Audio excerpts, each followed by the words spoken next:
میں مانتا ہوں اس وقت حالات بڑے بے چین کر دینے والے ہیں. میڈیا میں آنے والی خبریں، یو پی کی خبروں سے بہار والے پریشان، بہار کی خبروں سے یو پی والے پریشان، تمل ناڈو کی خبروں سے انڈیا کا مسلمان پریشان. یہ میڈیا آج ہم کو پریشان کر رہا ہے، ڈسٹرب کر رہا ہے. آج اس ماحول میں نماز ہماری بہت بڑی ضرورت بھی ہے میرے بھائی. نماز پڑھو اور قنوت نازلہ کا اہتمام کرو. میرے نبی دشمنوں پر بددعا کرنے کے لیے قنوت نازلہ پڑھتے تھے. آج قنوت نازلہ پڑھو اور نماز کی پابندی کرو. گندی عادتوں سے بچنا ہے، بری عادتوں سے بچنا ہے، عیاشی سے بچنا ہے، موبائل کے غلط استعمال سے بچنا ہے. ایک نسخہ بتاتا ہوں، نوٹ کر لو میرے بھائی. قرآن میں اللہ فرماتا ہے فَخَلَفَ مِن بَعْدِهِمْ خَلْفٌ أَضَاعُوا الصَّلَاةَ وَاتَّبَعُوا الشَّهَوَاتِ فَسَوْفَ يَلْقَوْنَ غَيًّا.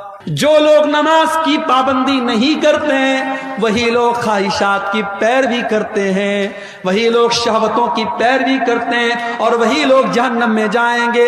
اس کا الٹا یہ مطلب نکلا کہ جو نماز کی پابندی کرے گا، جو پانچوں ٹائم کی نماز ہر حال میں پڑھے گا، وہ خواہشات کی پابندی سے بچے گا، وہ غلط شہوتوں سے بچے گا، وہ عورت کے فتنے سے بچے گا. وہ جس کو یہ رات میں فکر ہوگی مجھے صبح فجر کی نماز جماعت کے ساتھ پڑھنی ہے، وہ رات میں کوئی گندا کام کرنے کے پہلے 1000 بار سوچے. گندی بزدل بھی نہ بنے، ہم کمزور بھی نہ بنے. کوئی ہم پر ظلم کر رہا ہے تو ظلم کو سہن نہیں کرنا چاہیے، ظلم کو برداشت نہیں کرنا چاہیے، ظلم کے کا مقابلہ کرنا چاہیے. اور اگر اپنی جان اور اپنی عزت اور اپنی آبرو کی حفاظت کرنے میں کوئی مر بھی جائے تو میرے نبی نے فرمایا من قتل دون عرضہ ومالہ فہو شہید. اپنے مال کی حفاظت کرنے میں، اپنی آبرو کو بچانے کے لیے کوئی مر جائے، کوئی قتل ہو جائے تو وہ اللہ کی راہ میں شہید ہوتا ہے. میرے بھائیو، اپنی عزت کی بات آ جائے تو ٹیپو سلطان کا وہ جملہ یاد رکھنا کہ شیر کی ایک دن کی زندگی گیدڑ کی 100 سال کی زندگی سے بہتر ہوتی. آج منبرا جیسا علاقہ، آج منبرا جیسا علاقہ،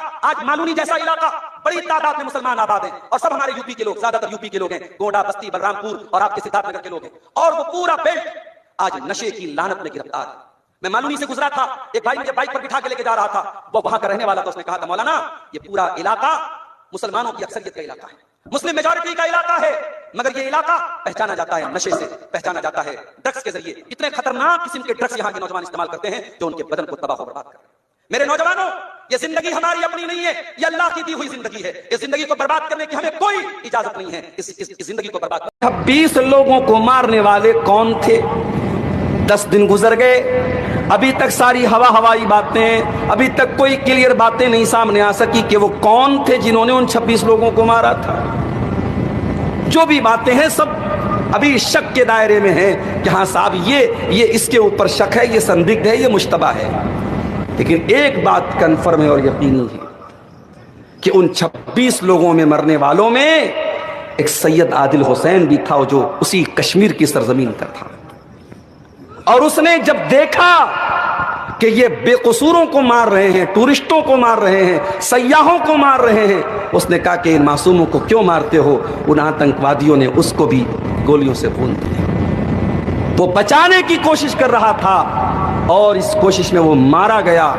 اگر کوئی پوچھے ان 26 لوگوں کی ہتیا کرنے والا مسلمان تھا کہ نہیں تھا، ہم کہیں گے نہیں، وہ مسلمان نہیں تھا. مگر ہاں، جس نے ایک انسان جس نے ان 26 لوگوں کی جان بچانے کی کوشش کی تھی اور اس کوشش میں مارا گیا تھا، وہ پکا مسلمان تھا. اور یہ میرے نبی کی تعلیم اور یہ میرے دین کی تعلیم.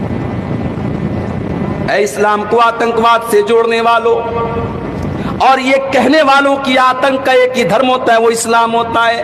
کان کھول کر کے سن لو،